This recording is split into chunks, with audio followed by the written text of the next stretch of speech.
3 graphs. But can I combine two of them? Okay, that's what I Yeah. What? Where's the third Oh, one? wait, I did kind of. The one on the back. Oh, I need to know. Yeah. Okay, No, One. flip your paper That's over. your That's the third one. oh, come Yeah. on. Where's the I'm first blaming one? you on this. That is. Nothing. Hello. Mara.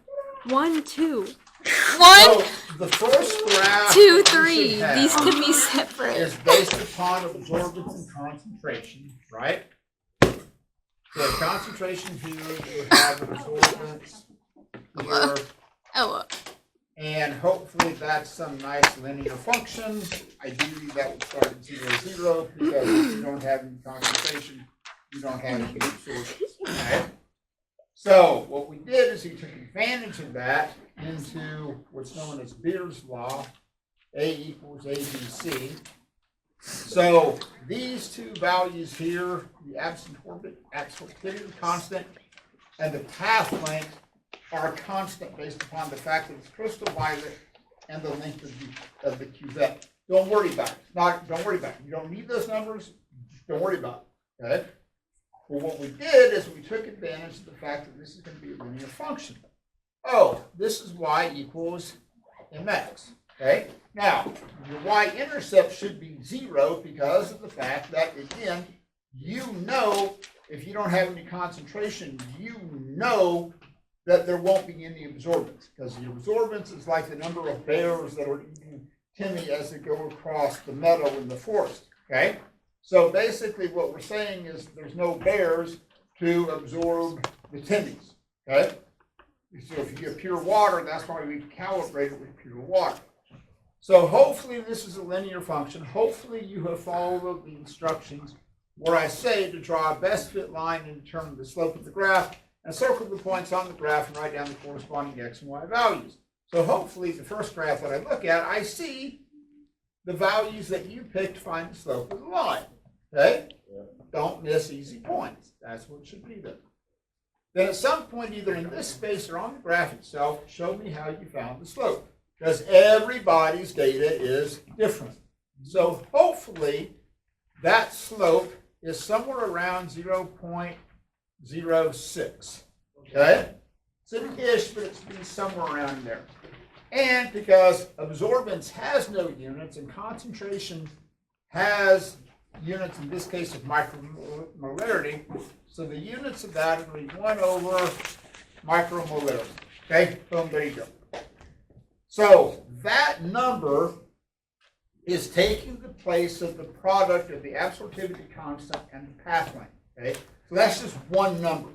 So it has 1 over micromolarity, because then what's going to happen next is that you're going to know what the absorbance is. So this is why you had to establish this line. So the next part of the lab is that you took some sodium hydroxide and you reacted with crystal violet and you made CvOH. So you changed the molecular structure of the compound. So you know hydroxide is clear. You've seen hydroxide clear. Basically, the photons pass through and it doesn't make any color. You wanted to make color, you add some phenolphthalein to it. Oh, look, it looks magenta because you altered the structure of the hydroxide to allow it then to have a color to it, because then it interacts with light. So the Cv plus, that has a distinctive color, okay, very purple. That interacts with light. But then once you produce CvOH, that's clear again. So you only have one thing that has any color to it, and that's that crystal violet solution. So you mix this together.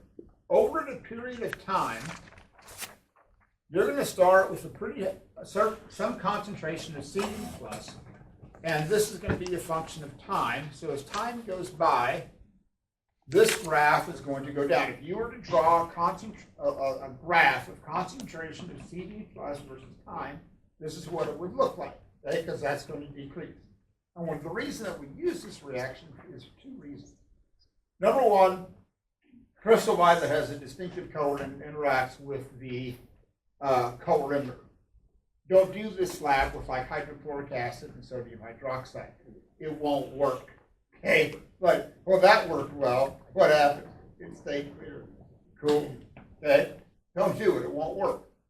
We could have done this. We could have used this with the iodine lab too, because the iodine started with a certain color, and that faded out as well. So we could have used the same technique with the iodine lab. So what's going to happen is the CVOH ion concentration is going to increase. If you were to graph CVOH, that number is going to go up, but we can't measure that because it's clear. So we just figure out concentration of the CV ion. So you generated a chart. You kept track of the absorption as a function of time. So you have a data table, hopefully, that says 0, 30, 60, so on. And then you have a concentration or column that says absorbance. Okay? That's the number that's giving you. Then, knowing that you have a graph of absorbance versus concentration, all this is a slope-intercept form. Okay? It's y equals mx. Don't think, oh, this is science. It's not. No, it's just, you know what the slope is. I'm giving you a y value, and you're finding the corresponding x value. Okay? That's all you're doing. Okay? That's it. Don't overthink this process. So then what's going to happen is that you're going to have a concentration as a function of time. Hopefully, your concentration is getting smaller as a function of time because your absorbance is getting smaller as a function of time because you have fewer bears in the meadow to intercept the photons as they go across. So as that absorption gets smaller, it's because more and more and more of the photons are making it across. Okay, there you get your concentration. Your last two columns are going to be the natural log and the inverse concentrations of that. So here's the second or third graph, depending upon how you want to draw it. So you're going to have time here, and if you want to combine these into one, you can. So you could put natural log over here, and then the inverse function of your CV ions over here. Okay? If you want to draw them as separate lines, I don't care. Hopefully, what you see is that the natural log line is the more linear one. Okay? Hopefully. Good Lord willing. So, that's the one where you're going to find the slope. Okay? And yes, I want to see how you found the slope, because that's going to vary differently on this whole thing. So, here's the key assumption that you're going to make. Okay, so let's talk about questions 4, 5, and 6 on that last page. Okay, so here's the basic idea: is that you have CV plus and you have hydroxide ions making CVOH. Okay, and you're going to set up this rice chart. Now, we're going to look at two scenarios. Okay, two scenarios. Scenario number one, I'm going to have equal number of moles of CV plus ions and hydroxide ions. Cool. So let's say that's 0.1 moles, and this is 0.1 moles, and that's going to be 0. So if they're in a 1-to-1 ratio, Ella, how much is my CV plus, how much of that 0.1 is going to get used up? Oh, so that's going to be minus 0.1, minus 0.1, plus 0.1. Cool. 0, 0, 0.1.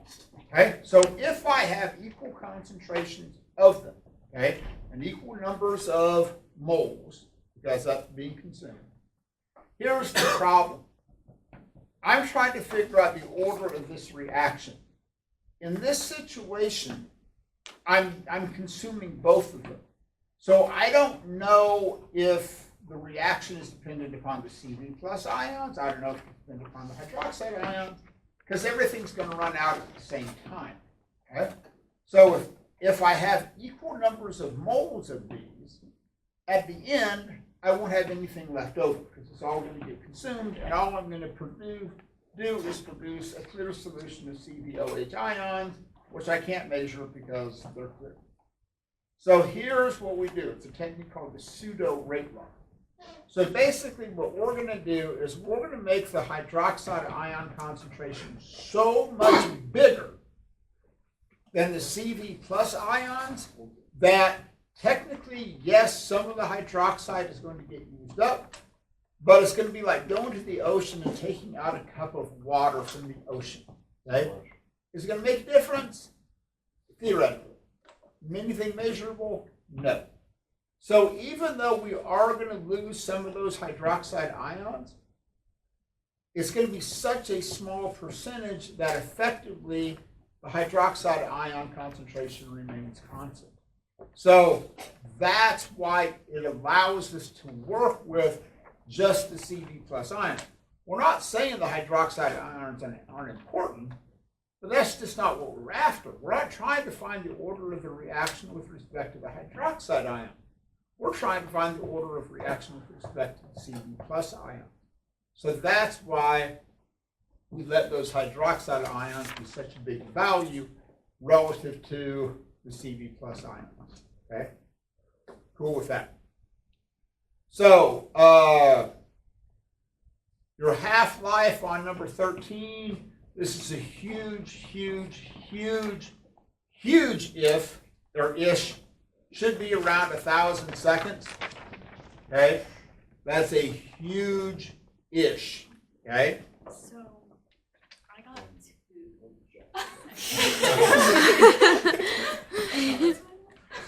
And I thought it looked a little wrong. No, that's a lot wrong. Lauren, what about like We have more 600 CCD now. I said it was a huge ish. Okay, he's gonna let that slide. What was your slope? 2 is not an ish. You did say it was a huge, Yeah. huge. Like a massive- Okay, but not that big. You said you massive. What do you get for your slope? Okay, on that last page on questions in 14 and 15, Yeah, I got 0.3. where it asks about the outlier, do not just Oh my say, gosh, oh, I'm stupid. it was human error. I used. No, you have to articulate some No, I did. logical explanation for what could have happened. Okay? You added too much water. You didn't add enough. Maybe you smudged the outside of the cuvette. You know, or maybe there were aliens inside. I don't know. Okay? Aliens would be a tough sell. What about the Oracle line? What about what? The Oracle line. No. Yeah, they can't read the Oracle. The Oracle never lies. Yeah, it never. Okay, any questions? So, I want the lab of absorbance and concentration Guys, I first, waited. and then the other lab graph second. If you put them all on the same page, that's cool. Don't Do you want worry to about take it. them Okay? back or not? Just make sure that they are labeled so I know which graph is which. Okay? Do not randomly staple a graph and go, oh, Burkamp will know what this is. No, I won't. Pardon, do you know these graphs? Huh? These graphs? Is it Where okay? about? You know what they are? Is it okay? Label them. One of my graphs, like, if they're on separate papers, like one has two. Yeah. It says it on the axis. What if I label first graph? No, you're second right. It graph? would go down. I Oh. would label first and Okay. second graph. Me when I just forget what absorbance is. What is Okay.